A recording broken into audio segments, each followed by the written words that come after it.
ਪਿਆਰੇ ਦਰਸ਼ਕੋ, ਜੈ ਮਸੀਹ ਦੀ। ਦਿਸ਼ਾ ਪਰਿਵਰਤਨ ਦੇ ਸਾਡੇ ਅੱਜ ਦੇ ਪ੍ਰੋਗਰਾਮ ਦੇ ਵਿੱਚ ਤੁਹਾਡਾ ਸਭਨਾਂ ਦਾ ਇੱਕ ਵਾਰ ਫਿਰ ਤੋਂ ਬਹੁਤ ਸਵਾਗਤ ਹੈ। ਅਸੀਂ ਪਰਮੇਸ਼ਰ ਦੇ ਵਚਨ ਦੇ ਵਿੱਚ ਤੁਹਾਡੀ ਦਿਲਚਸਪੀ ਦੇ ਲਈ ਪਿਤਾ ਪਰਮੇਸ਼ਰ ਅਤੇ ਪ੍ਰਭੂ ਯਿਸੂ ਮਸੀਹ ਦਾ ਧੰਨਵਾਦ ਕਰਦੇ ਹਾਂ ਕਿ ਤੁਸੀਂ ਉਹਦੇ ਵਚਨ ਵਿੱਚ, ਉਸ ਦੀ ਰੋਸ਼ਨੀ ਦੇ ਵਿੱਚ ਲਗਾਤਾਰ ਆਤਮਿਕ ਗਿਆਨ ਪ੍ਰਾਪਤ ਕਰਦੇ ਜਾ ਰਹੇ ਹੋ। ਸਾਨੂੰ ਉਮੀਦ ਹੈ ਕਿ ਤੁਹਾਨੂੰ ਇਹਨਾਂ ਵਚਨਾਂ ਤੋਂ ਬਹੁਤ ਲਾਭ ਪ੍ਰਾਪਤ ਹੋ ਰਿਹਾ ਹੋਵੇਗਾ। ਦੋਸਤੋ, ਜਦੋਂ ਪ੍ਰਭੂ ਯਿਸੂ ਜੀ ਇਸ ਧਰਤੀ ਦੇ ਉੱਤੇ ਪ੍ਰਗਟ ਹੋਏ, ਉਹਨਾਂ ਨੇ ਸਾਡੇ ਵਿੱਚ ਵਾਸ ਕੀਤਾ, ਸਾਡੇ ਨਾਲ ਵਾਸ ਕੀਤਾ। ਜਦੋਂ ਸਾਡੇ ਵਿੱਚ ਚੱਲਦੇ ਫਿਰਦੇ ਅਤੇ ਖੁਸ਼ਖਬਰੀ ਦਾ ਪ੍ਰਚਾਰ ਕਰਦੇ ਸੀ ਤਾਂ ਬਹੁਤ ਸਾਰੇ ਲੋਕਾਂ ਨੂੰ ਉਹਨਾਂ ਦੀਆਂ ਗੱਲਾਂ ਇੰਜ ਜਾਪਦੀਆਂ ਸੀ ਕਿ ਉਹ ਤਾਂ ਪਰਮੇਸ਼ਰ ਦੇ ਨਿਯਮਾਂ ਨੂੰ ਤੋੜਦਾ ਹੈ। ਉਸ ਸਮੇਂ ਦੇ ਯਹੂਦੀ ਸਮਾਜ ਵਿੱਚ ਪਰਮੇਸ਼ਰ ਦੇ ਨਿਯਮਾਂ ਦਾ ਬਹੁਤ ਹੀ ਗੰਭੀਰਤਾ ਅਤੇ ਸ਼ਰਧਾ ਦੇ ਨਾਲ ਪਾਲਣ ਕੀਤਾ ਜਾਂਦਾ ਸੀ। ਤੁਹਾਨੂੰ ਕੀ ਲੱਗਦਾ ਹੈ ਕਿ ਸੱਚਮੁੱਚ ਪ੍ਰਭੂ ਯਿਸੂ ਮਸੀਹ ਪਰਮੇਸ਼ਰ ਦੇ ਨਿਯਮਾਂ ਨੂੰ ਤੋੜਦੇ ਸੀ? ਸਾਡੇ ਅੱਜ ਦੇ ਅਧਿਐਨ ਪ੍ਰੋਗਰਾਮ ਦੇ ਵਿੱਚ ਅਸੀਂ ਇਸੇ ਗੱਲ ਉੱਤੇ ਗੌਰ ਕਰਾਂਗੇ। ਅੱਜ ਅਸੀਂ ਆਪਣੇ ਅਧਿਐਨ ਦੇ ਲਈ ਬਾਈਬਲ ਬਾਣੀ ਵਿੱਚੋਂ ਮੱਤੀ ਦੀ ਅੰਜੀਲ ਦੇ 5 ਅਧਿਆਏ ਦੀ 17 ਤੋਂ ਲੈ ਕੇ 20 ਆਇਤਾਂ ਤੱਕ ਦੇ ਵਚਨਾਂ ਦੇ ਉੱਤੇ ਗੌਰ ਕਰਾਂਗੇ। ਇਹਨਾਂ ਵਚਨਾਂ ਵਿੱਚ ਪ੍ਰਭੂ ਯਿਸੂ ਮਸੀਹ ਸ਼ਰ੍ਹਾ ਦੇ ਵਿਸ਼ੇ ਜਵਾਬ ਦਿੰਦੇ ਹਨ। ਅਸੀਂ 2 ਪ੍ਰਮੁੱਖ ਗੱਲਾਂ ਉੱਤੇ ਗੌਰ ਕਰਾਂਗੇ। ਪਹਿਲੀ, ਯਿਸੂ ਮਸੀਹ ਨਿਯਮ ਦਾ ਖੰਡਨ ਕਰਨ ਨਹੀਂ ਸਗੋਂ ਉਸ ਨੂੰ ਪ੍ਰਗਟ ਕਰਨ ਆਏ ਸੀ। ਦੂਜੀ, ਨਿਯਮ ਲੁਪਤ ਨਹੀਂ ਹੋਇਆ ਸਗੋਂ ਪੂਰਾ ਹੋਇਆ। ਉਮੀਦ ਕਰਦੇ ਹਾਂ ਕਿ ਤੁਹਾਨੂੰ ਸਾਡਾ ਅੱਜ ਦਾ ਅਧਿਐਨ ਪ੍ਰੋਗਰਾਮ ਪਸੰਦ ਆਏਗਾ। ਸੋ ਦੋਸਤੋ, ਕੀ ਤੁਸੀਂ ਅੱਜ ਦੇ ਅਧਿਐਨ ਪ੍ਰੋਗਰਾਮ ਦੇ ਲਈ ਤਿਆਰ ਹੋ? ਤਾਂ ਫਿਰ ਆਓ ਬਿਨਾਂ ਦੇਰ ਕੀਤੇ ਆਪਣੇ ਅਧਿਐਨ ਪ੍ਰੋਗਰਾਮ ਦੇ ਵਿੱਚ ਦਾਖਲ ਹੁੰਦੇ ਹਾਂ। ਅੱਜ ਦੇ ਅਸੀਂ ਇਸ ਪ੍ਰੋਗਰਾਮ ਵਿੱਚ ਮੱਤੀ 5 ਅਧਿਆਏ 17 ਵਚਨ ਤੋਂ ਲੈ ਕੇ 20 ਵਚਨ ਤੱਕ ਗੌਰ ਕਰਾਂਗੇ। ਨੰਬਰ 1, ਯਿਸੂ ਨਿਯਮ ਦਾ ਖੰਡਨ ਕਰਨ ਨਹੀਂ ਬਲਕਿ ਉਸ ਨੂੰ ਪ੍ਰਗਟ ਕਰਨ ਆਇਆ। ਭਾਗ ਊੜਾ, ਉਸਨੇ ਨਿਯਮ ਨੂੰ ਇਤਿਹਾਸਕ ਰੀਤੀ ਨਾਲ ਪੂਰਾ ਕੀਤਾ। ਭਾਗ ਐੜਾ, ਉਸਨੇ ਨਿਯਮ ਨੂੰ ਵਿਅਕਤੀਗਤ ਤੌਰ ਤੇ ਪੂਰਾ ਕੀਤਾ। ਭਾਗ ਈੜੀ, ਉਸਨੇ ਨਿਯਮ ਨੂੰ ਬਲੀਦਾਨ ਕਰਦੇ ਹੋਏ ਪੂਰਾ ਕੀਤਾ। ਭਾਗ ਸੱਸਾ, ਉਸਨੇ ਨਿਯਮ ਨੂੰ ਅਮਲੀ ਤੌਰ ਤੇ ਪੂਰਾ ਕੀਤਾ। ਭਾਗ ਹਾਹਾ, ਉਸਨੇ ਨਿਯਮ ਨੂੰ ਸ਼ਾਸਤਰ ਦੇ ਵਿਸ਼ੇ ਅਨੁਸਾਰ ਪੂਰਾ ਕੀਤਾ। ਨੰਬਰ 2, ਨਿਯਮ ਲੁਪਤ ਨਹੀਂ ਹੋਇਆ ਪਰ ਸੰਪੂਰਨ ਹੈ। ਕੁਝ ਲੋਕ ਦ੍ਰਿੜਤਾ ਨਾਲ ਸੋਚਦੇ ਹਨ ਕਿ ਬਾਈਬਲ ਪੜ੍ਹਨਾ ਜ਼ਰੂਰੀ ਨਹੀਂ ਹੈ। ਮੈਨੂੰ ਯਾਦ ਹੈ, ਇੱਕ ਵਿਅਕਤੀ ਬਾਈਬਲ ਪੜ੍ਹਨਾ ਨਹੀਂ ਚਾਹੁੰਦਾ ਸੀ। ਕੋਈ ਉਸ ਨੂੰ ਸਮਝਾ ਰਿਹਾ ਸੀ ਕਿ ਬਾਈਬਲ ਪੜ੍ਹਨਾ ਬਹੁਤ ਮਹੱਤਵਪੂਰਨ ਹੈ ਕਿਉਂ ਜੋ ਉਸ ਦੇ ਅੰਦਰ ਅੱਛੀਆਂ ਖਬਰਾਂ ਅਤੇ ਬੁਰੀਆਂ ਖਬਰਾਂ ਪੜ੍ਹਨ ਨੂੰ ਮਿਲਦੀਆਂ ਹਨ। ਉਸ ਨੇ ਇਹ ਕਹਾਣੀ ਦਾ ਇੱਕ ਸਹਾਰਾ ਲੈਂਦੇ ਹੋਏ ਜੋ ਉਸ ਨੇ ਇੱਕ ਵਿਅਕਤੀ ਦੇ ਬਾਰੇ ਸੁਣੀ ਸੀ ਜੋ ਅਖਬਾਰ ਵਿੱਚ ਪੜ੍ਹ ਰਿਹਾ ਸੀ ਕਿ ਸਿਗਰਟ ਪੀਣੀ ਸਿਹਤ ਲਈ ਹਾਨੀਕਾਰਕ ਹੈ। ਉਸ ਨੂੰ ਬਹੁਤ ਬੁਰਾ ਲੱਗਾ। ਉਸ ਨੇ ਅਖਬਾਰ ਛੱਡ ਦਿੱਤਾ। ਅੱਜ ਇਸੇ ਤਰ੍ਹਾਂ ਹੀ ਇੱਕ ਵੱਡੀ ਭੀੜ ਦੇ ਲੋਕ ਹਨ। ਉਹ ਬੁਰੀ ਖਬਰ ਨਹੀਂ ਚਾਹੁੰਦੇ, ਬਸ ਇਸ ਲਈ ਬਾਈਬਲ ਨੂੰ ਪੜ੍ਹਨਾ ਨਹੀਂ ਚਾਹੁੰਦੇ। ਖੇਦਜਨਕ ਗੱਲ ਇਹ ਹੈ ਕਿ ਤੁਸੀਂ ਬਾਈਬਲ ਇਸ ਲਈ ਨਹੀਂ ਪੜ੍ਹਦੇ ਕਿ ਇਸ ਅੰਦਰ ਕੁਝ ਬੁਰੀਆਂ ਗੱਲਾਂ ਹਨ। ਤੁਸੀਂ ਭੁੱਲ ਕਰ ਦਿੰਦੇ ਹੋ ਕਿਉਂ ਜੋ ਬਾਈਬਲ ਚੰਗੀਆਂ ਖਬਰਾਂ ਨਾਲ ਭਰੀ ਹੋਈ ਹੈ। ਖੁਸ਼ੀ ਦੀ ਖਬਰ ਤਾਂ ਇਹ ਹੈ, ਅਸੀਂ ਇਹਨਾਂ ਦੇ ਬਾਰੇ ਗੱਲਬਾਤ ਕਰਨਾ ਚਾਹੁੰਦੇ ਹਾਂ। ਇਸ ਲਈ ਜੇ ਤੁਹਾਡੇ ਕੋਲ ਹਿੰਮਤ ਹੈ, ਆਓ ਅਸੀਂ ਮੱਤੀ 5 ਅਧਿਆਏ 17 ਤੋਂ ਲੈ ਕੇ 20 ਵਚਨਾਂ ਤੱਕ ਪੜ੍ਹੀਏ। ਇਹ ਯਿਸੂ ਦੇ ਸ਼ਬਦ ਹਨ। ਇਹ ਨਾ ਸਮਝੋ ਭਾਈ ਮੈਂ ਤੁਰੇਤ ਜਾਂ ਨਬੀਆਂ ਨੂੰ ਖੰਡਨ ਕਰਨ ਆਇਆ ਹਾਂ। ਮੈਂ ਖੰਡਨ ਨਹੀਂ ਸਗੋਂ ਪੂਰਿਆ ਕਰਨ ਆਇਆ ਹਾਂ।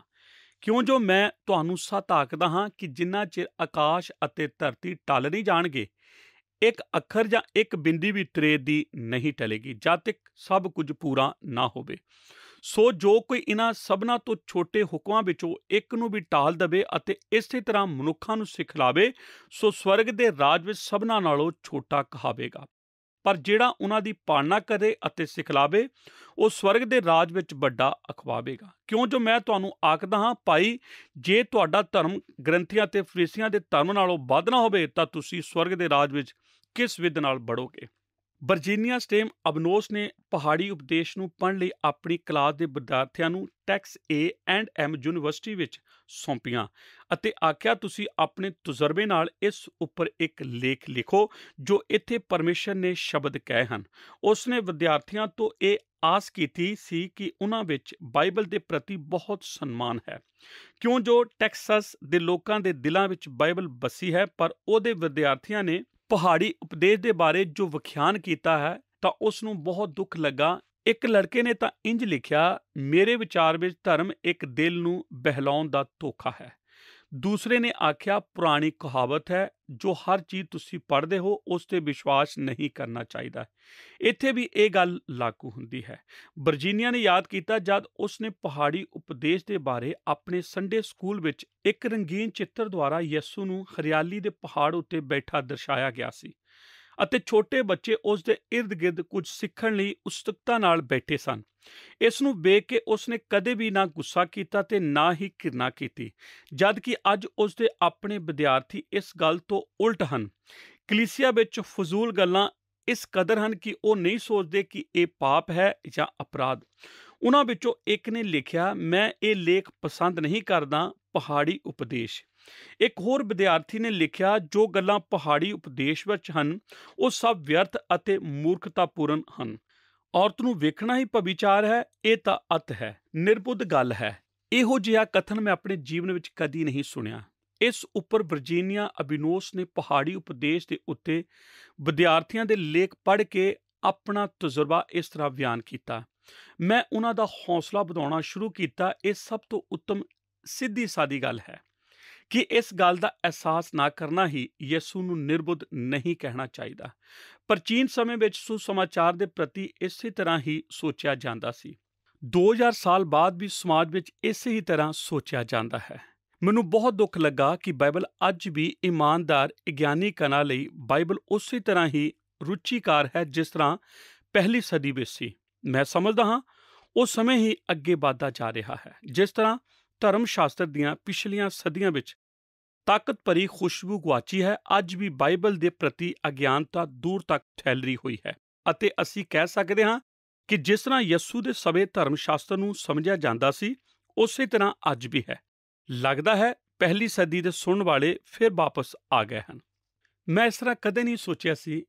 ਤੁਸੀਂ ਹੁਣੇ ਬਾਈਬਲ ਦੇ ਬਾਰੇ ਛੋਟੇ ਪੁਰਖ ਅਤੇ ਤੀਵੀਆਂ ਦੇ ਆંકੜੇ ਸੁਣੇ ਕਿ ਉਹ ਬਾਈਬਲ ਦੇ ਬਾਰੇ ਕਿਸ ਤਰ੍ਹਾਂ ਦੇ ਗਿਆਨ ਰੱਖਦੇ ਹਨ। ਇਹਨਾਂ ਸਭ ਗੱਲਾਂ ਤੋਂ ਉਹਨਾਂ ਨੂੰ ਜਾਗ ਜਾਣਾ ਚਾਹੀਦਾ ਹੈ ਜੋ ਸਿੱਖਿਆ ਦਿੰਦੇ ਹਨ। ਇਹ ਸਾਡੇ ਸਭ ਲਈ ਇੱਕ ਮੌਕਾ ਹੈ ਕਿ ਅਸੀਂ ਬਾਈਬਲ ਨੂੰ ਉਸੇ ਤਰ੍ਹਾਂ ਹੀ ਪੜ੍ਹੀਏ ਜਿਸ ਤਰ੍ਹਾਂ ਪੜ੍ਹੀ ਜਾਂਦੀ ਸੀ ਅਤੇ ਸੰਦੇਸ਼ ਉਸੇ ਤਰ੍ਹਾਂ ਸੁਣੀਏ ਜਿਸ ਤਰ੍ਹਾਂ ਸੁਣਾਏ ਜਾਂਦੇ ਸੀ ਜਦ ਪਹਿਲੀ ਵਾਰ ਦਿੱਤੇ ਗਏ। ਇਹ ਮੇਰੇ ਲਈ ਕੋਈ ਹੈਰਾਨੀ ਦੀ ਗੱਲ ਨਹੀਂ। ਵਰਜੀਨੀਆ ਨੇ ਆਖਿਆ ਕਿ ਜਦ ਯਿਸੂ ਨੇ ਪਹਾੜੀ ਉਪਦੇਸ਼ ਦਿੱਤਾ, ਲੋਕਾਂ ਨੇ ਉਸ ਤਰ੍ਹਾਂ ਹੀ ਕੀਤਾ ਜਿਸ ਤਰ੍ਹਾਂ ਉਹਨਾਂ ਨੇ ਸੁਣਿਆ। ਤੁਸੀਂ ਜਾਣਦੇ ਹੋ, ਯਿਸੂ ਆਇਆ, ਲੋਕਾਂ ਵਿੱਚ ਰਿਹਾ ਅਤੇ ਤੁਰਿਆ ਫਿਰਿਆ ਅਤੇ ਲੋਕਾਂ ਨੇ ਗੌਰ ਕੀਤਾ ਕਿ ਉਹ ਨਿਯਮ ਦੇ ਅਨੁਸਾਰ ਨਹੀਂ ਚੱਲ ਰਿਹਾ। ਇਹਨਾਂ ਵਿੱਚ ਜ਼ਿਆਦਾ ਯਹੂਦੀ ਅਤੇ ਕਈ ਫਰੀਸੀ ਸਨ।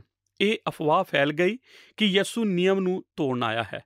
ਉਹ ਇੱਕ ਨਵਾਂ ਸਿਕਸ਼ਕ ਜੋ ਪੁਰਾਣੇ ਨਿਯਮ ਦੀਆਂ ਸੱਚਾਈਆਂ ਨੂੰ ਰੱਦ ਕਰ ਰਿਹਾ ਹੈ ਅਤੇ ਸੱਚ ਦੇ ਬਾਰੇ ਨਵੇਂ ਨਿਯਮ ਦੇ ਰਿਹਾ ਹੈ। ਕਿ ਉਹੀ ਆਵਾਜ਼ ਹੈ। ਯਿਸੂ ਨਵੇਂ ਨਿਯਮ ਦੱਸ ਰਿਹਾ ਹੈ ਜਿਸ ਦਾ ਪੁਰਾਣੇ ਸਮੇਂ ਵਿੱਚ ਵਿਰੋਧ ਹੋਇਆ। ਨੰਬਰ 1, ਯਿਸੂ ਨਿਯਮ ਦਾ ਖੰਡਨ ਕਰਨ ਨਹੀਂ ਬਲਕਿ ਉਸ ਨੂੰ ਪ੍ਰਗਟ ਕਰਨ ਆਇਆ। ਸ਼ਾਸਤਰ ਦੇ ਇਸ ਭਾਗ ਵਿੱਚ ਕੁਝ ਚੀਜ਼ਾਂ ਇੱਕ ਦੂਜੇ ਦੇ ਪ੍ਰਤੀ ਉਲਟ ਭਾਵ ਰੱਖਦੀਆਂ ਹਨ। ਇਸ ਲੇਖ ਦੇ ਪਹਿਲੇ ਭਾਗ ਦੀ ਪਹਿਲੀ ਗੱਲ ਹੈ ਜਦ ਯਿਸੂ ਨੇ ਪ੍ਰਗਟ ਕੀਤਾ ਕਿ ਮੈਂ ਨਿਯਮ ਨੂੰ ਰੱਦ ਕਰਨ ਨਹੀਂ ਆਇਆ ਬਲਕਿ ਇਸ ਨੂੰ ਪ੍ਰਗਟ ਕਰਨ ਆਇਆ ਹਾਂ। ਅੱਜ ਅਸੀਂ ਉਸ ਘੜੀ ਅਤੇ ਸਮੇਂ ਵਿੱਚ ਰਹਿ ਰਹੇ ਹਾਂ ਜਿਸ ਵਿੱਚ ਸੱਚਾਈ ਸੜਨ ਵਾਲੀ ਵਸਤੂ ਬਣ ਚੁੱਕੀ ਹੈ। ਸੱਚਾਈ ਨੂੰ ਅੱਜ ਅਲਮਾਰੀ ਦੇ ਖਾਨੇ ਵਿੱਚ ਰੱਖਿਆ ਜਾਂਦਾ ਹੈ ਜਿਸ ਤਰ੍ਹਾਂ ਡੈਰੀ ਦੀ ਉਪਜ ਨੂੰ ਰੱਖਿਆ ਜਾਂਦਾ ਹੈ। ਹਰੇਕ ਚੀਜ਼ਾਂ ਵਿੱਚ ਅਲੋਪ ਹੋਣ ਦੀ ਆਸ, ਵਿਅਕਤੀ ਤੋਂ ਸਿਆਸਤਦਾਨ, ਕਾਰ ਤੋਂ ਟੈਨਿਸ ਸ਼ੂਜ਼, ਕੰਪਿਊਟਰ ਤੋਂ ਸੰਚਾਰ ਸਾਧਨ ਨੇ ਸੱਚਾਈ ਦੇ ਬਾਰੇ ਸਾਡੇ ਗਿਆਨ ਨੂੰ ਬੁਰਾ ਅਸਰ ਪਾਇਆ ਹੈ।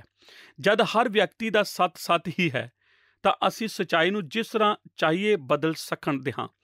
ਅੱਜ ਜੋ ਲੋਕ ਕਹਿੰਦੇ ਹਨ ਅਸੀਂ ਉਹਨਾਂ 'ਤੇ 10 ਨਿਯਮ ਤੋਂ ਜ਼ਿਆਦਾ ਵਿਸ਼ਵਾਸ ਕਰਦੇ ਹਾਂ। ਅਸੀਂ ਆਪਣੇ ਕਲਾਸਰੂਮ ਵਿੱਚ 10 ਨਿਯਮ ਉੱਪਰ ਕਰਕੇ ਨਹੀਂ ਲਿਖ ਸਕਦੇ ਕਿਉਂ ਜੋ ਇਹ ਕਲੀਸਿਆ ਅਤੇ ਰਾਹ ਦੀ ਵਿਰੋਧਤਾ ਹੈ। ਇਸ ਲਈ ਅੱਜ ਦੇ ਮਾਹੌਲ ਵਿੱਚ ਸੱਚਾਈ ਅਤੇ ਧਾਰਮਿਕਤਾ ਇਸ ਤਰ੍ਹਾਂ ਹਨ ਜਿਸ ਤਰ੍ਹਾਂ ਮੌਸਮ ਦੀ ਖਬਰ ਸੁਣਨਾ ਕਿ ਪਰਮੇਸ਼ਰ ਦੀ ਸੱਚਾਈ ਨੂੰ। ਇਸ ਲਈ ਯਿਸੂ ਨੇ ਲਿਖਿਆ ਅਤੇ ਬੋਲਿਆ ਅਤੇ ਕਿਹਾ, ਤੁਸੀਂ ਇੰਨੇ ਵੀ ਨਹੀਂ ਸੋਚਦੇ ਕਿ ਮੈਂ ਨਿਯਮ ਜਾਂ ਨਬੀਆਂ ਨੂੰ ਰੱਦ ਕਰਨ ਨਹੀਂ ਆਇਆ। ਮੈਂ ਇਸ ਨੂੰ ਰੱਦ ਨਹੀਂ ਬਲਕਿ ਇਸ ਨੂੰ ਪੂਰਾ ਕਰਨ ਆਇਆ ਹਾਂ। ਸੰਦੇਸ਼ ਈ ਪੀਟਰਸਨ ਆਪਣੇ ਸੰਦੇਸ਼ ਦੇ ਇੱਕ ਪਹਿਰੇ ਵਿੱਚ ਇਸ ਤਰ੍ਹਾਂ ਆਖਦੇ ਹਨ ਕਿ ਤੁਸੀਂ ਇੱਕ ਮਿੰਟ ਲਈ ਵੀ ਨਹੀਂ ਸੋਚਦੇ ਕਿ ਮੈਂ ਸ਼ਾਸਤਰ ਨੂੰ ਨਸ਼ਟ ਕਰਨ ਆਇਆ ਹਾਂ ਜਾਂ ਪਰਮੇਸ਼ਰ ਦੇ ਨਿਯਮ ਜਾਂ ਨਬੀਆਂ ਨੂੰ ਮੈਂ ਇੱਥੇ ਨਸ਼ਟ ਕਰਨ ਨਹੀਂ ਬਲਕਿ ਪੂਰਾ ਕਰਨ ਆਇਆ ਹਾਂ। ਯਿਸੂ ਮਸੀਹ ਨਿਯਮ ਦੀ ਪੂਰਨਤਾ ਹੈ। ਉਹ ਰਬੜ ਲੈ ਕੇ ਨਹੀਂ ਆਇਆ ਤਾਂ ਕਿ ਪੁਰਾਣੇ ਨਿਯਮ ਦੇ ਸਾਰੇ ਸਿਧਾਂਤ ਰਗੜ ਕੇ ਮਿਟਾ ਦੇਵੇ। ਉਹ ਆਇਆ ਤਾਂ ਕਿ ਸਿਧਾਂਤ ਦਾ ਸਹੀ ਵਰਣਨ ਕਰੇ ਤਾਂ ਕਿ ਸਹੀ ਅਰਥ ਸਮਝ ਜਾਵੇ। ਮੈਂ 5 ਤਰੀਕੇ ਨਾਲ ਦੱਸਣ ਜਾ ਰਿਹਾ ਹਾਂ ਕਿ ਯਿਸੂ ਨੇ ਨਿਯਮ ਨੂੰ ਪੂਰਾ ਕੀਤਾ। ਉਹਨਾਂ ਤੇ ਵਿਚਾਰ ਕਰਨਾ ਆਸਾਨ ਹੈ ਜੇ ਤੁਸੀਂ ਸ਼ਾਸਤਰ ਨੂੰ ਧਿਆਨ ਨਾਲ ਪੜ੍ਹੋ। ਭਾਗ ਊੜਾ, ਉਸ ਨੇ ਨਿਯਮ ਨੂੰ ਇਤਿਹਾਸਕ ਰੀਤੀ ਨਾਲ ਪੂਰਾ ਕੀਤਾ। ਉਸ ਨੇ ਨਿਯਮ ਨੂੰ ਇਤਿਹਾਸਕ ਰੀਤੀ ਨਾਲ ਪੂਰਾ ਕੀਤਾ। ਜੇ ਤੁਸੀਂ ਮੱਤੀ ਦੀ ਕਿਤਾਬ ਪੜ੍ਹੋ ਤਾਂ ਤੁਸੀਂ ਇੱਕ ਛੋਟਾ ਜਿਹਾ ਬਾਗ ਬਾਰ-ਬਾਰ ਵੇਖੋਗੇ।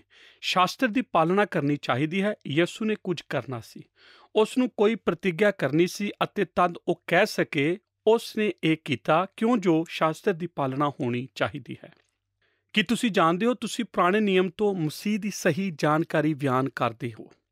ਇਹ ਕਹਿਣ ਦਾ ਮੇਰਾ ਮਤਲਬ ਹੈ ਜ਼ਬੂਰਾਂ ਅਤੇ ਭਵਿੱਖਵਕਤਾ ਨੂੰ ਲੈ ਕੇ ਮਸੀਹ ਦੀ ਜੀਵਨੀ ਬੈਤਲਹਮ ਵਿੱਚ ਉਸ ਦੇ ਜਨਮ ਤੋਂ ਪਹਿਲਾਂ ਕੀ ਤੁਸੀਂ ਲਿਖ ਸਕਦੇ ਹੋ ਕਿਉਂ ਜੋ ਪੁਰਾਣੇ ਨਿਯਮ ਦੇ ਸਾਰੇ ਭਵਿੱਖਵਕਤਾ ਅਤੇ ਪੁਰਾਣੇ ਨਿਯਮ ਦੇ ਸ਼ਾਸਤਰ ਦਾਅਵੇ ਨਾਲ ਇੱਕ ਵਿਅਕਤੀ ਦੇ ਬਾਰੇ ਬੋਲਦੇ ਹਨ ਜੋ ਆਉਣ ਵਾਲਾ ਹੈ ਅਤੇ ਮਸੀਹ ਹੈ।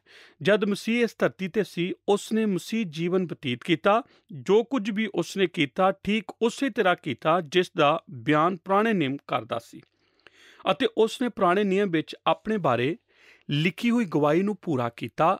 ਐੜਾ ਭਾਗ, ਉਸ ਨੇ ਨਿਯਮ ਨੂੰ ਵਿਅਕਤੀਗਤ ਤੌਰ ਤੇ ਪੂਰਾ ਕੀਤਾ। ਉਸ ਨੇ ਨਿਯਮ ਨੂੰ ਵਿਅਕਤੀਗਤ ਤੌਰ ਤੇ ਪੂਰਾ ਕੀਤਾ। ਯਿਸੂ ਮਸੀਹ ਹੀ ਕੇਵਲ ਉਹ ਵਿਅਕਤੀ ਹੈ ਜਿਸ ਨੇ ਧਰਤੀ ਉੱਪਰ ਆਪਣੇ ਜੀਵਨ ਦਾ ਹਰੇਕ ਕਦਮ ਸਿੱਧਤਾ ਦੇ ਨਾਲ, ਜਿਸ ਤਰ੍ਹਾਂ ਕਿ ਧਰਮ ਸ਼ਾਸਤਰ ਦਾ ਨਿਯਮ ਚਾਹੁੰਦਾ ਸੀ, ਅੱਗੇ ਵਧਾਇਆ। ਉਹ ਪੂਰੀ ਤਰ੍ਹਾਂ ਸਿੱਧ ਸੀ। ਉਹ ਕਿਸੇ ਵੀ ਪਾਪ ਨੂੰ ਨਹੀਂ ਜਾਣਦਾ ਸੀ। ਉਸ ਨੇ ਪਾਪ ਨਹੀਂ ਕੀਤਾ। ਉਸ ਨੇ ਕਰਮ ਨਾਲ ਨਹੀਂ, ਕਿਸੇ ਗਲਤੀ ਨਾਲ ਪਾਪ ਨਾ ਕੀਤਾ, ਨਾ ਹੀ ਕਿਸੇ ਸੋਚ ਦੇ ਦੁਆਰਾ ਅਤੇ ਨਾ ਹੀ ਕਿਸੇ ਇਕਰਾਰ ਦੇ ਦੁਆਰਾ ਪਾਪ ਕੀਤਾ। ਉਸ ਨੇ 30 ਸਾਲ ਅਤੇ ਕੁਝ ਹੋਰ ਸਾਲ ਜਦ ਤੱਕ ਉਹ ਕਰੂਸ ਤੇ ਨਹੀਂ ਗਿਆ ਪੂਰੀ ਤਰ੍ਹਾਂ ਸਿੱਧ ਜੀਵਨ ਬਤੀਤ ਕੀਤਾ ਅਤੇ ਉਸ ਨੇ ਹਰ ਨਿਯਮ ਨੂੰ ਸਿੱਧਤਾ ਦੇ ਨਾਲ ਪੂਰਾ ਕੀਤਾ। ਜੋ ਕੁਝ ਵੀ ਪੁਰਾਣੇ ਨਿਯਮ ਵਿੱਚ ਲਿਖਿਆ ਸੀ ਅਤੇ ਭਵਿੱਖਵਕਤਾ ਨੇ ਬਿਆਨ ਕੀਤਾ ਉਸ ਨੇ ਉਸ ਨੂੰ ਉਸੇ ਤਰ੍ਹਾਂ ਨਿਯਮ ਪੂਰਾ ਕੀਤਾ। ਉਸ ਨੇ ਨਿਯਮ ਨੂੰ ਵਿਅਕਤੀਗਤ ਤੌਰ ਤੇ ਪੂਰਾ ਕੀਤਾ। ਭਾਗ ਈੜੀ, ਉਸ ਨੇ ਨੇਮ ਨੂੰ ਬਲੀਦਾਨ ਕਰਦੇ ਹੋਏ ਪੂਰਾ ਕੀਤਾ। ਉਸ ਨੇ ਨੇਮ ਨੂੰ ਬਲੀਦਾਨ ਕਰਦੇ ਹੋਏ ਪੂਰਾ ਕੀਤਾ। ਬਾਈਬਲ ਦੱਸਦੀ ਹੈ ਨੇਮ ਅਨੁਸਾਰ ਕੁਝ ਚੀਜ਼ਾਂ ਦਾ ਕਰਨਾ ਜ਼ਰੂਰੀ ਸੀ ਜਿਨ੍ਹਾਂ ਨੂੰ ਉਹ ਨਹੀਂ ਕਰ ਪਾਏ। ਉਹ ਕਿਹੜੀਆਂ ਚੀਜ਼ਾਂ ਸਨ? ਉਹਨਾਂ ਨੂੰ ਪਛਤਾਪ ਲਈ ਇੱਕ ਬਲੀ ਲੈ ਕੇ ਆਉਣਾ ਪੈਂਦਾ ਸੀ। ਪੁਰਾਣੇ ਨੇਮ ਵਿੱਚ ਯਹੂਦੀ ਲੋਕਾਂ ਲਈ ਇੱਕ ਵਿਸ਼ੇਸ਼ ਦਿਨ ਹੁੰਦਾ ਸੀ ਜਿਸ ਨੂੰ ਉਹ ਪਛਤਾਪ ਦਾ ਦਿਨ ਕਹਿੰਦੇ ਸੀ, ਜਦ ਪ੍ਰਤੀਰੂਪ ਵਿੱਚ ਲੋਕਾਂ ਦੇ ਪਾਪਾਂ ਲਈ ਬਲੀਦਾਨ ਕੀਤਾ ਜਾਂਦਾ ਸੀ। ਪੁਰਾਣੇ ਨੇਮ ਦਾ ਸਿਧਾਂਤ ਇਸ ਤਰ੍ਹਾਂ ਆਖਦਾ ਹੈ ਜੋ ਆਤਮਾ ਪਾਪ ਕਰਦਾ ਹੈ ਉਸ ਨੂੰ ਮਰਨਾ ਚਾਹੀਦਾ ਹੈ। ਪਾਪੀ ਦੀ ਮੌਤ ਦੇ ਬਦਲੇ ਕਿਸੇ ਜਾਨਵਰ ਦੀ ਬਲੀ ਕੀਤੀ ਜਾਂਦੀ ਸੀ। ਯਿਸੂ ਆਇਆ, ਉਹ ਕਰੂਸ ਤੇ ਗਿਆ। ਜੋ ਵਿਧਾਨ ਤੁਹਾਡੇ ਅਤੇ ਮੇਰੀ ਵਿਰੋਧਤਾ ਵਿੱਚ ਸੀ ਉਸ ਦੀ ਮੰਗ ਨੂੰ ਉਸ ਨੇ ਪੂਰਾ ਕੀਤਾ। ਜਦ ਉਹ ਕਰੂਸ ਤੇ ਮਰ ਗਿਆ ਉਸ ਨੇ ਨੇਮ ਪੂਰਾ ਕੀਤਾ। ਯਿਸੂ ਨੇ ਵਿਧਾਨ ਦੇ ਅਨੁਸਾਰ ਸਾਡੇ ਪਾਪਾਂ ਦੇ ਦੰਡ ਦੀ ਕੀਮਤ ਅਦਾ ਕਰ ਦਿੱਤੀ। ਉਸ ਨੇ ਨੇਮ ਨੂੰ ਆਪਣੇ ਬਲੀਦਾਨ ਦੁਆਰਾ ਪੂਰਾ ਕੀਤਾ। ਭਾਗ ਸੱਸਾ, ਉਸ ਨੇ ਨਿਯਮ ਨੂੰ ਅਮਲੀ ਤੌਰ ਤੇ ਪੂਰਾ ਕੀਤਾ। ਉਸ ਨੇ ਨੇਮ ਨੂੰ ਅਮਲੀ ਤੌਰ ਤੇ ਪੂਰਾ ਕੀਤਾ। ਨੇਮ ਨੂੰ ਪੂਰਾ ਕਰਨਾ ਹੀ ਉਸ ਦੀ ਸੇਵਕਾਈ ਸੀ। ਜਦ ਯਿਸੂ ਦੀ ਪ੍ਰੀਖਿਆ ਹੋਈ, ਮੱਤੀ 4 ਅਧਿਆਇ, ਉਸ ਨੇ ਆਖਿਆ ਇਹ ਲਿਖਿਆ ਹੋਇਆ ਹੈ। ਮੈਂ ਇਸ ਨੂੰ ਇਸਤੇਮਾਲ ਕਰਨਾ ਹਮੇਸ਼ਾ ਪਸੰਦ ਕਰਦਾ ਹਾਂ, ਇਹ ਸਮਝਦੇ ਹੋਏ ਕਿ ਇਹ ਆਤਮਾ ਦੀ ਆਵਾਜ਼ ਹੈ ਜੋ ਕਿ ਪਰਮੇਸ਼ਰ ਦਾ ਵਚਨ ਹੈ। ਯਿਸੂ ਨੇ ਤਲਵਾਰ ਕੱਢੀ ਅਤੇ ਇਸ ਨੂੰ ਸ਼ੈਤਾਨ ਉੱਤੇ ਇਸਤੇਮਾਲ ਕੀਤਾ। ਕੀ ਤੁਸੀਂ ਜਾਣਦੇ ਹੋ ਇਹ ਉਸ ਨੂੰ ਕਿੱਥੋਂ ਲਿਆ? ਇਹ ਲਿਖਿਆ ਹੋਇਆ ਹੈ। ਸੰਭਾਵਨਾ ਹੈ ਕਿ ਇਹ ਉਸ ਨੇ ਉੱਥੋਂ ਨਹੀਂ ਲਿਆ ਜਿੱਥੋਂ ਤੁਸੀਂ ਹਫ਼ਤੇ ਭਗਤੀ ਨਾਲ ਸਮੇਂ ਬਿਤਾਇਆ। ਹਰੇਕ ਹਵਾਲਾ ਮੱਤੀ 4 ਵਿੱਚ ਜੋ ਯਿਸੂ ਨੇ ਦੁਸ਼ਮਣ ਦੇ ਵਿਰੁੱਧ ਇਸਤੇਮਾਲ ਕੀਤਾ ਉਹ ਉਸ ਨੇ ਬਵਿਸਥਾ ਸਾਰ ਦੀ ਕਿਤਾਬ ਵਿੱਚੋਂ ਲਿਆ। ਸਭ ਤੋਂ ਪਹਿਲਾਂ ਸਾਡੇ ਵਿੱਚੋਂ ਬਹੁਤ ਸਾਰੇ ਲੋਕ ਉੱਥੇ ਤੱਕ ਨਹੀਂ ਮੁੜਦੇ। ਯਿਸੂ ਨੇਮ ਜਾਣਦਾ ਸੀ, ਉਸ ਨੇ ਨਿਯਮ ਦਾ ਪਾਲਣ ਕੀਤਾ। ਇੱਕ ਮੌਕੇ ਤੇ ਉਹ ਕਿਸੇ ਨਾਲ ਤਰਕ ਵਿਤਰਕ ਕਰ ਰਿਹਾ ਸੀ ਅਤੇ ਉਸ ਨੇ ਆਖਿਆ ਤੁਸੀਂ ਸ਼ਾਸਤਰ ਨੂੰ ਜਾਣਦੇ ਹੋਏ ਗਲਤੀ ਕਰਦੇ ਹੋ। ਯਿਸੂ ਸ਼ਾਸਤਰ ਨੂੰ ਜਾਣਦਾ ਸੀ ਅਤੇ ਹਰੇਕ ਮੌਕੇ ਤੇ ਉਸ ਨੇ ਸ਼ਾਸਤਰ ਨੂੰ ਆਪਣੇ ਜੀਵਨ ਵਿੱਚ ਇਸਤੇਮਾਲ ਕੀਤਾ। ਅਸਲ ਵਿੱਚ ਉਸ ਨੇ 66 ਵਾਰ ਤੁਰੇਤ ਦੇ ਹਵਾਲੇ ਦਿੱਤਾ, ਜੋ ਪੁਰਾਣੇ ਨੇਮ ਦੀਆਂ ਪਹਿਲੀਆਂ 5 ਕਿਤਾਬਾਂ ਹਨ। ਉਸਨੇ 40 ਵਾਰ ਯਸ਼ਾਇਆ ਤੋਂ ਹਵਾਲੇ ਦਿੱਤੇ। ਉਸਨੇ 36 ਵਾਰ ਜਬੂਰਾ ਤੋਂ ਹਵਾਲੇ ਦਿੱਤੇ। ਉਸਨੇ 22 ਵਾਰ ਦਾਨੀਅਲ ਦੀ ਕਿਤਾਬ ਤੋਂ ਹਵਾਲੇ ਦਿੱਤੇ। ਯਸੂ ਦੀ ਬਾਈਬਲ ਵਿੱਚ 39 ਕਿਤਾਬਾਂ ਸਨ ਅਤੇ ਉਸਨੇ 24 ਕਿਤਾਬਾਂ ਤੋਂ ਹਵਾਲੇ ਦਿੱਤੇ। ਉਹ ਪਰਮੇਸ਼ਰ ਦਾ ਵਚਨ ਜਾਣਦਾ ਸੀ। ਉਸਨੇ ਨਿਯਮ ਪੂਰਾ ਕੀਤਾ। ਯਸੂ ਦੀ ਵਿਚਾਰਧਾਰਾ ਪੁਰਾਣੇ ਨੇਮ ਦੇ ਪ੍ਰਤੀ ਗਲਤ ਨਹੀਂ ਸੀ। ਉਸਨੇ ਉਸ ਤਰ੍ਹਾਂ ਹੀ ਜੀਵਨ ਬਤੀਤ ਕੀਤਾ ਜਿਸ ਤਰ੍ਹਾਂ ਸ਼ਾਸਤਰ ਆਖਦਾ ਸੀ। ਉਸਨੇ ਉਸੇ ਤਰ੍ਹਾਂ ਹੀ ਸਮਝਾਇਆ ਜਿਸ ਤਰ੍ਹਾਂ ਉੱਥੇ ਬਿਆਨ ਸੀ। ਉਸਨੇ ਆਪਣੇ ਜੀਵਨ ਅਤੇ ਮੌਤ ਤੋਂ ਉਸ ਤਰ੍ਹਾਂ ਪ੍ਰਗਟ ਕੀਤਾ ਜਿਸ ਤਰ੍ਹਾਂ ਸ਼ਾਸਤਰ ਵਿੱਚ ਲਿਖਿਆ ਹੋਇਆ ਸੀ। ਯਸੂ ਨੇ ਨੇਮ ਨੂੰ ਅਮਲੀ ਤੌਰ ਤੇ ਪੂਰਾ ਕੀਤਾ। ਭਾਗ ਹਾਹਾ। ਉਸਨੇ ਨਿਯਮ ਸ਼ਾਸਤਰ ਦੇ ਵਿਸ਼ੇ ਅਨੁਸਾਰ ਪੂਰਾ ਕੀਤਾ। ਉਸਨੇ ਨਿਯਮ ਨੂੰ ਸ਼ਾਸਤਰ ਦੇ ਵਿਸ਼ੇ ਅਨੁਸਾਰ ਪੂਰਾ ਕੀਤਾ। ਅਸਲ ਵਿੱਚ ਸਾਰੇ ਨਿਚੋੜ ਮੱਤੀ 5 ਵਿੱਚ ਹੈ। ਨਿਯਮ ਦਾ ਬਾਹਰੀ ਰੂਪ ਲਿਆ ਜਾਂਦਾ ਸੀ ਜਿਸ ਨੂੰ ਫਰੀਸੀ ਜ਼ਿਆਦਾ ਪਸੰਦ ਕਰਦੇ ਸੀ। ਵਚਨ ਦਾ ਜੋ ਮਤਲਬ ਹੁੰਦਾ ਸੀ ਉਹ ਉਹਨਾਂ ਨੂੰ ਗਹਿਰਾਈ ਨਾਲ ਸਮਝਣਾ ਨਹੀਂ ਚਾਹੁੰਦੇ ਸੀ। ਅਸਲ ਵਿੱਚ ਯਸੂ ਨੇ ਉਹਨਾਂ ਲੇਖਾਂ ਨੂੰ ਲਿੱਤਾ ਅਤੇ ਉਸ ਨੇ ਉਹਨਾਂ ਦੀ ਸਹੀ ਤਰੀਕੇ ਨਾਲ ਵਿਆਖਿਆ ਕਰਕੇ ਸਮਝਾਇਆ। ਉਸੇ ਤਰ੍ਹਾਂ ਨਹੀਂ ਜਿਸ ਤਰ੍ਹਾਂ ਅੱਜ ਵੀ ਅਸੀਂ ਪੜ੍ਹਦੇ ਹਾਂ। ਇਹੀ ਕਾਰਨ ਸੀ ਕਿ A&M ਦੇ ਵਿਦਿਆਰਥੀਆਂ ਨੇ ਉਹ ਪਸੰਦ ਨਹੀਂ ਕੀਤਾ ਜੋ ਯਸੂ ਨੇ ਪਹਾੜੀ ਉਪਦੇਸ਼ ਵਿੱਚ ਆਖਿਆ ਸੀ। ਕੋਈ ਵੀ ਵਿਅਕਤੀ ਇਹ ਸੋਚਣਾ ਪਸੰਦ ਨਹੀਂ ਕਰਦਾ ਕਿ ਔਰਤ ਵੱਲ ਲਾਲਸਾ ਨਾਲ ਵੇਖਣ ਦਾ ਮਤਲਬ ਹੈ ਆਪਣੇ ਦਿਲ ਵਿੱਚ ਉਸ ਨਾਲ ਪਵਿਚਾਰ ਕਰਨਾ ਗਿਣਿਆ ਜਾਂਦਾ ਹੈ। ਯਸੂ ਨੇ ਆਖਿਆ ਇਹ ਨਿਯਮ ਦੀ ਕੋਈ ਨਵੀਂ ਵਿਆਖਿਆ ਨਹੀਂ ਹੈ। ਜਦ ਤੋਂ ਨਿਯਮ ਦਿੱਤਾ ਗਿਆ ਉਸ ਦਾ ਇਹੋ ਹੀ ਮਤਲਬ ਸੀ। ਯਸੂ ਨੇ ਕਿਹਾ ਜੇ ਇੱਕ ਆਦਮੀ ਕਿਸੇ ਨਾਲ ਨਫ਼ਰਤ ਕਰਨ ਦਾ ਫੈਸਲਾ ਕਰ ਲਵੇ ਉਹ ਆਪਣੇ ਦਿਲ ਵਿੱਚ ਉਸ ਵਿਅਕਤੀ ਦੀ ਹੱਤਿਆ ਕਰਨ ਦਾ ਦੋਸ਼ੀ ਠਹਿਰਾਇਆ ਚੁੱਕਾ ਹੈ।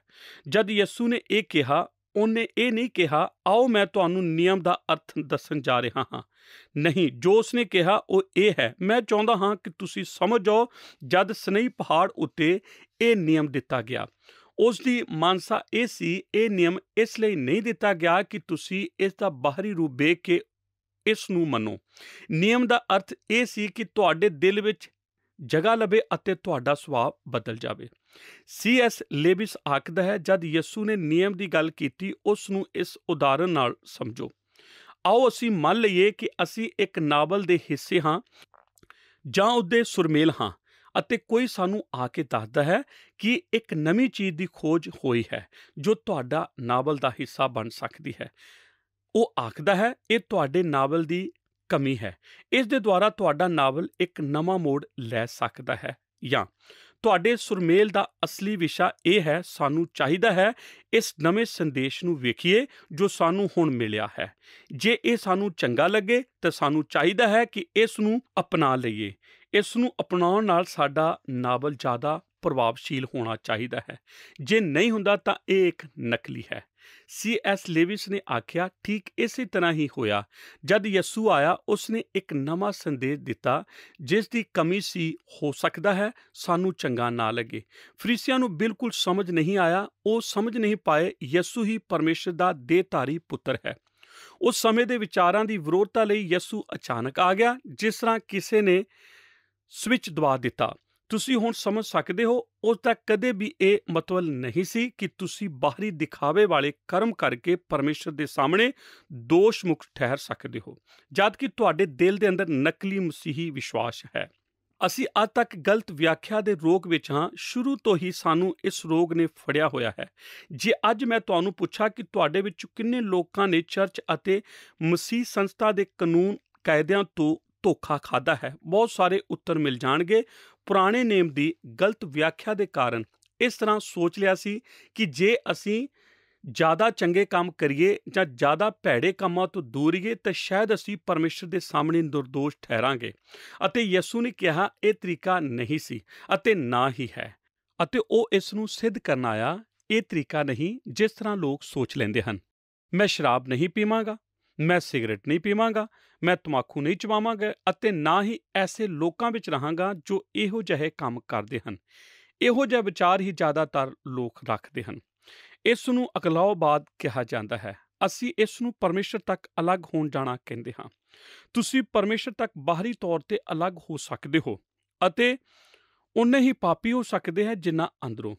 ਇਹੀ ਮੁੱਦਾ ਜੋ ਯਿਸੂ ਨੇ ਲਿਆ। ਨਿਯਮ ਦਾ ਅਰਥ ਇਹ ਨਹੀਂ ਸੀ ਕਿ ਉਹ ਬਾਹਰੀ ਰੂਪ ਲਈ ਇਸ਼ਾਰਾ ਕਰ ਰਿਹਾ ਸੀ। ਜਿਸ ਤਰ੍ਹਾਂ ਰੰਗ-ਮੰਚ ਤੇ ਸਾਡਾ ਬਾਹਰੀ ਰੂਪ ਨਜ਼ਰ ਆਉਂਦਾ ਹੈ ਅਤੇ ਲੋਕ ਸਾਨੂੰ ਉਸ ਤਰ੍ਹਾਂ ਹੀ ਸਮਝ ਲੈਂਦੇ ਹਨ ਜਿਸ ਤਰ੍ਹਾਂ ਉਹ ਵੇਖਦੇ ਹਨ। ਕੀ ਅਸੀਂ ਠੀਕ ਹਾਂ? ਯਿਸੂ ਨੇ ਕਿਹਾ ਇਸ ਤੋਂ ਵੱਧ ਕੁਝ ਹੋਰ ਹੈ। ਉਸ ਨੇ ਕਿਹਾ ਉਹ ਨਿਯਮ ਰੱਦ ਕਰਨ ਨਹੀਂ ਆਇਆ, ਉਹ ਇਸ ਲਈ ਆਇਆ ਤਾਂ ਕਿ ਸਾਨੂੰ ਦੱਸ ਸਕੇ ਕਿ ਨਿਯਮ ਅਸਲ ਵਿੱਚ ਕੀ ਕਹਿੰਦਾ ਹੈ। ਪਰਮੇਸ਼ਰ ਕਿਸ ਤਰ੍ਹਾਂ ਦੀ ਧਾਰਮਿਕਤਾ ਦੀ ਮੰਗ ਸਾਡੇ ਕੋਲੋਂ ਕਰਦਾ ਹੈ। ਉਹ ਪੁਰਾਣੇ ਨਿਯਮ ਦਾ ਸਹੀ ਅਰਥ ਲੈ ਕੇ ਆਇਆ। ਇੱਥੇ ਇੱਕ ਦ੍ਰਿਸ਼ਟਾਂਤ ਦਿੱਤਾ ਜਾ ਰਿਹਾ ਹੈ ਜੋ ਸਾਡੀ ਮਦਦ ਕਰੇਗਾ। ਕਿ ਤੁਸੀਂ ਸ਼ਾਦੀ ਤੋਂ ਪਹਿਲਾਂ ਇਕੱਠੇ ਰਹਿਣ ਦੇ ਸਮਝੌਤੇ ਬਾਰੇ ਸੁਣਿਆ ਹੈ। ਮੈਂ ਸਮਝਦਾ ਹਾਂ ਇਸ ਦੀ ਸ਼ੁਰੂਆਤ ਹਾਲੀਵੁੱਡ ਵਿੱਚ ਹੋਈ, ਜਿੱਥੇ ਲੋਕਾਂ ਕੋਲ ਬਹੁਤ ਧਨ ਦੌਲਤ ਸੀ ਅਤੇ ਉੱਥੇ ਸ਼ਾਦੀ ਨੂੰ ਨਾਜ਼ੁਕ ਸਮਝਿਆ ਜਾਂਦਾ ਸੀ ਅਤੇ ਉੱਥੇ ਲੋਕ ਸ਼ਾਦੀ ਦਾ ਸਮਝੌਤਾ ਨਹੀਂ ਕਰਨਾ ਚਾਹੁੰਦੇ ਸੀ ਕਿਉਂ ਜੋ ਕੁਝ ਮਹੀਨੇ ਜਾਂ ਇੱਕ ਸਾਲ ਜਿਸ ਤਰ੍ਹਾਂ ਉਹ ਚਾਹੁੰਦੇ ਸੀ ਕਿ ਇਸੇ ਦੇ ਬਾਅਦ ਅਸੀਂ ਇਕੱਠੇ ਨਹੀਂ ਰਹਾਂਗੇ ਅਤੇ ਹੁਣ ਅਚਾਨਕ ਫਿਰ ਇਹੋ ਜਿਹੇ ਸਮਝੌਤੇ ਹੋਣ ਲੱਗ ਪਏ ਹਨ। ਸ਼ਾਦੀ ਤੋਂ ਪਹਿਲਾਂ ਸਮਝੌਤਾ ਕਰਨ ਵਿੱਚ ਕੀ ਗਲਤ ਹੈ? ਯਿਸੂ ਦੇ ਦੁਆਰਾ ਨਿਯਮ ਦੀ ਵਿਆਖਿਆ ਕਰਨ ਤੋਂ ਪਹਿਲਾਂ ਜੋ ਪੁਰਾਣੀ ਵਿਆਖਿਆ ਵਿੱਚ ਗਲਤੀ ਸੀ, ਉਹ ਗਲਤੀ ਇੱਥੇ ਹੈ। ਤੁਸੀਂ ਜਾਣਦੇ ਹੋ, ਜਦ ਮੈਂ ਸ਼ਾਦੀ ਕੀਤੀ, ਮੈਂ ਸ਼ਾਦੀ ਤੋਂ ਪਹਿਲਾਂ ਕੋਈ ਸਮਝੌਤਾ ਨਹੀਂ ਕੀਤਾ। ਇਸ ਨੂੰ ਕਈ ਤਰੀਕਿਆਂ ਨਾਲ ਸਮਝਣਾ ਆਸਾਨ ਹੈ। ਸਭ ਤੋਂ ਪਹਿਲਾਂ ਮੈਂ ਇੱਕ ਮਸੀਹੀ ਹਾਂ, ਮੈਂ ਪ੍ਰਭੂ ਨੂੰ ਪ੍ਰੇਮ ਕਰਦਾ ਹਾਂ ਅਤੇ ਤੀਸਰਾ, ਮੈਂ ਕੁਝ ਵੀ ਗੁਆਉਣਾ ਨਹੀਂ ਚਾਹੁੰਦਾ। ਜੋ ਗੱਲ ਸ਼ਾਦੀ ਦੇ ਬਾਰੇ ਹੈ ਉਹ ਇਹ ਹੈ, ਜਦ ਲੋਕ ਸ਼ਾਦੀ ਲਈ ਚਰਚ ਵਿੱਚ ਇਕੱਠੇ ਹੁੰਦੇ ਹਨ ਅਤੇ ਸ਼ਾਦੀ ਸਮਾਰੋਹ ਵਿੱਚ, ਕਿ ਇਸ ਲਈ ਜੋ ਮੌਖਿਕ ਸਮਝੌਤਾ ਤਿਆਰ ਕੀਤਾ ਹੈ ਉਸ ਦੇ ਪ੍ਰਤੀ ਦੋਹਾਂ ਦੀ ਮਨਜ਼ੂਰੀ ਲੈਣੀ ਜ਼ਰੂਰੀ ਹੈ, ਜਾਂ ਕਿ ਇਹ ਕੇਵਲ ਦਿਖਾਵਟੀ ਪ੍ਰਦਰਸ਼ਨ ਹੈ ਕਿ ਜਿਨ੍ਹਾਂ ਦੀ ਸ਼ਾਦੀ ਹੋ ਰਹੀ ਹੈ ਉਹਨਾਂ ਦੋਹਾਂ ਦੇ ਦਿਲ ਵਿੱਚ ਆਪਸੀ ਪ੍ਰੇਮ ਪੈਦਾ ਹੋ ਗਿਆ ਹੈ, ਪਰ ਇਸ ਵੇਲੇ ਨਹੀਂ ਜਦ ਦੋਹਾਂ ਨੇ ਬਾਕੀ ਜੀਵਨ ਇਕੱਠੇ ਬਿਤਾਉਣ ਦਾ ਫੈਸਲਾ ਕੀਤਾ ਹੈ। ਸ਼ਾਦੀ ਸਮਾਰੋਹ ਕੇਵਲ ਅੰਦਰੂਨੀ ਪ੍ਰੇਮ ਦਾ ਬਾਹਰੀ ਪ੍ਰਦਰਸ਼ਨ ਹੈ। ਯਿਸੂ ਜੋ ਨਿਯਮ ਦੀ ਵਿਆਖਿਆ ਕਰਕੇ ਕਹਿ ਰਹੇ ਸੀ ਉਹ ਇਹ ਹੈ, ਜੇ ਤੁਹਾਡੇ ਅੰਦਰੂਨੀ ਪ੍ਰੇਮ ਪ੍ਰਭੂ ਲਈ ਨਹੀਂ ਹੈ ਤਾਂ ਪਰਮੇਸ਼ਰ ਨਾਲ ਤੁਹਾਡਾ ਰਿਸ਼ਤਾ ਉਸੇ ਤਰ੍ਹਾਂ ਹੈ ਜਿਸ ਤਰ੍ਹਾਂ ਸ਼ਾਦੀ ਤੋਂ ਪਹਿਲਾਂ ਸਮਝੌਤਾ। ਮੈਂ ਇਹ ਕਰਨ ਜਾ ਰਿਹਾ ਹਾਂ, ਇਹ ਅਤੇ ਇਹ। ਪਰਮੇਸ਼ਰ ਤੁਹਾਨੂੰ ਹੁਣ ਇਹ ਕਰਨਾ ਹੈ, ਇਹ ਅਤੇ ਇਹ। ਜੇ ਤੁਸੀਂ ਨਹੀਂ ਕਰਦੇ ਤਾਂ ਅਸੀਂ ਆਰ-ਪਾਰ। ਇਹ ਸਭ ਕੁਝ ਯਿਸੂ ਦੇ ਦਿਲ ਵਿੱਚ ਸੀ ਤਾਂ ਉਸਨੇ ਉਹਨਾਂ ਉੱਤੇ ਉਂਗਲੀ ਦਾ ਇਸ਼ਾਰਾ ਕੀਤਾ। ਪਿਆਰੇ ਦਰਸ਼ਕੋ, ਸਾਡੇ ਅੱਜ ਦੇ ਪ੍ਰੋਗਰਾਮ ਦੇ ਵਿੱਚ ਅਖੀਰ ਤੱਕ ਬਣੇ ਰਹਿਣ ਦੇ ਲਈ ਤੁਹਾਡਾ ਸਭਨਾਂ ਦਾ ਬਹੁਤ-ਬਹੁਤ ਧੰਨਵਾਦ। ਸਾਡਾ ਅੱਜ ਦਾ ਪ੍ਰੋਗਰਾਮ ਬਾਈਬਲ ਬਾਣੀ ਦੇ ਵਿੱਚੋਂ ਮੱਤੀ ਦੀ ਅੰਜੀਲ ਦੇ 5 ਅਧਿਆਏ ਦੀ 17 ਆਇਤ ਤੋਂ ਲੈ ਕੇ 20 ਆਇਤ ਤੱਕ ਦੇ ਵਚਨਾਂ ਦੇ ਉੱਤੇ ਆਧਾਰਿਤ ਸੀ। ਇਸ ਦੇ ਵਿੱਚ ਅਸੀਂ ਵੇਖਿਆ ਕਿ ਪਰਮੇਸ਼ਰ ਦਾ ਵਚਨ 2 ਹਿੱਸਿਆਂ ਦੇ ਵਿੱਚ ਵੰਡਿਆ ਹੋਇਆ। ਪਹਿਲੇ ਹਿੱਸੇ ਨੂੰ ਪੁਰਾਣਾ ਨੇਮ ਜਾਂ ਨਿਯਮ ਕਹਿੰਦੇ ਹਨ। ਯਹੂਦੀ ਸਮਾਜ ਦੇ ਵਿੱਚ ਇਹ ਨੇਮ ਯਿਸੂ ਮਸੀਹ ਜੀ ਦੇ ਲਈ ਇਸ ਧਰਤੀ ਦੇ ਉੱਤੇ ਪੈਦਾ ਹੋਣ ਤੋਂ ਪਹਿਲਾਂ ਹੀ ਹੋਂਦ ਵਿੱਚ ਸੀ। ਇਸ ਨੇਮ ਨੂੰ ਸ਼ਰਾ ਜਾਂ ਤੋਰੇਤ ਜਾਂ ਵਿਵਸਥਾ ਵੀ ਕਹਿੰਦੇ ਹਨ। ਦੂਜੇ ਹਿੱਸੇ ਨੂੰ ਨਵਾਂ ਨਿਯਮ ਕਿਹਾ ਜਾਂਦਾ ਹੈ, ਜੋ ਕਿ ਪ੍ਰਭੂ ਯਿਸੂ ਮਸੀਹ ਜੀ ਦੇ ਸਲੀਬ ਉੱਤੇ ਮਾਰੇ ਜਾਣ, ਗੱਡੇ ਜਾਣ ਅਤੇ ਮੁਰਦਿਆਂ ਵਿੱਚੋਂ ਫਿਰ ਤੋਂ ਜੀ ਉੱਠਣ ਤੋਂ ਬਾਅਦ ਉਹਨਾਂ ਦੇ ਸਵਰਗ ਵਿੱਚ ਵਾਪਸ ਚੁੱਕ ਲੈਣ ਜਾਣ ਤੋਂ ਬਾਅਦ ਹੋਂਦ ਵਿੱਚ ਆਇਆ। ਇਸ ਨੇਮ ਨੂੰ ਕਿਰਪਾ ਦਾ ਨੇਮ ਵੀ ਕਿਹਾ ਜਾ ਸਕਦਾ ਹੈ। ਦੋਸਤੋ, ਸਾਡੇ ਅੱਜ ਦੇ ਪ੍ਰੋਗਰਾਮ ਦੇ ਵਿੱਚ ਅਸੀਂ ਇਹ ਜਾਣਨ ਦੀ ਕੋਸ਼ਿਸ਼ ਕੀਤੀ ਕਿ ਸੱਚਮੁੱਚ ਯਿਸੂ ਪੁਰਾਣੇ ਨਿਯਮ ਨੂੰ ਖਤਮ ਕਰਨਾ ਚਾਹੁੰਦੇ ਸੀ? ਬਿਲਕੁਲ ਨਹੀਂ। ਪ੍ਰਭੂ ਯਿਸੂ ਮਸੀਹ ਜੋ ਕਿ ਪਰਮੇਸ਼ਵਰ ਦੇ ਵਿੱਚੋਂ ਨਿਕਲਿਆ ਹੋਇਆ ਉਹਨਾਂ ਦਾ ਅੰਸ਼ ਸੀ, ਪਰਮੇਸ਼ਵਰ ਦਾ ਇਕਲੌਤਾ ਪੁੱਤਰ ਸੀ, ਉਹ ਪਰਮੇਸ਼ਵਰ ਦੀ ਮਰਜ਼ੀ ਨੂੰ ਪੂਰਾ ਕਰਨ ਦੇ ਲਈ ਇਸ ਧਰਤੀ ਦੇ ਉੱਤੇ ਪ੍ਰਗਟ ਹੋਇਆ। ਪ੍ਰਭੂ ਯਿਸੂ ਜੀ ਆਪਣੇ ਜੀਵਨ ਕਾਲ ਦੇ ਵਿੱਚ ਪਰਮੇਸ਼ਵਰ ਪ੍ਰੀਤਾ ਦੇ ਪ੍ਰਤੀ ਇੰਨੇ ਜ਼ਿਆਦਾ ਆਗਿਆਕਾਰੀ ਸੀਗੇ ਕਿ ਉਹਨਾਂ ਨੇ ਉਹਨਾਂ ਦੀ ਮਰਜ਼ੀ ਨੂੰ ਪੂਰਾ ਕਰਨ ਦੇ ਲਈ ਸਲੀਬ ਦੀ ਮੌਤ ਨੂੰ ਵੀ ਬੜੇ ਆਦਰ ਦੇ ਨਾਲ ਸਵੀਕਾਰ ਕਰ ਲਿਆ। ਇਸ ਤਰ੍ਹਾਂ ਦੀ ਸ਼ਖਸੀਅਤ ਪਰਮੇਸ਼ਰ ਦੇ ਨੇਮ ਨੂੰ ਕਿਵੇਂ ਸਮਾਪਤ ਕਰ ਸਕਦੀ ਹੈ? ਇਹ ਤਾਂ ਪਰਮੇਸ਼ਰ ਦੇ ਖਿਲਾਫ ਵਿਦਰੋਹ ਕਰਨ ਵਾਲੀ ਗੱਲ ਹੋਈ। ਦੋਸਤੋ, ਮੱਤੀ ਦੀ ਅੰਜੀਲ ਦੇ 5 ਅਧਿਆਏ ਦੀ 17 ਆਇਤ ਤੋਂ ਲੈ ਕੇ 20 ਆਇਤ ਤੱਕ ਦੇ ਵਚਨਾਂ ਦੇ ਵਿੱਚੋਂ ਅਸੀਂ ਜਾਣਿਆ ਕਿ ਪ੍ਰਭੂ ਯਿਸੂ ਮਸੀਹ ਸ਼ਰਾਂ ਦਾ ਖੰਡਨ ਕਰਨ ਨਹੀਂ, ਸਗੋਂ ਉਸ ਨੂੰ ਪੂਰਾ ਕਰਨ ਆਏ ਸੀ। ਇਸ ਦੇ ਵਿੱਚ ਅਸੀਂ ਜਾਣਿਆ ਕਿ ਯਿਸੂ ਮਸੀਹ ਨੇ ਇਸ ਨੇਮ ਨੂੰ ਇਤਿਹਾਸਿਕ ਰੀਤੀ ਨਾਲ ਪੂਰਾ ਕੀਤਾ। ਉਹਨਾਂ ਨੇ ਇਸ ਨੇਮ ਨੂੰ ਵਿਅਕਤੀਗਤ ਰੀਤੀ ਨਾਲ ਪੂਰਾ ਨਹੀਂ ਕੀਤਾ।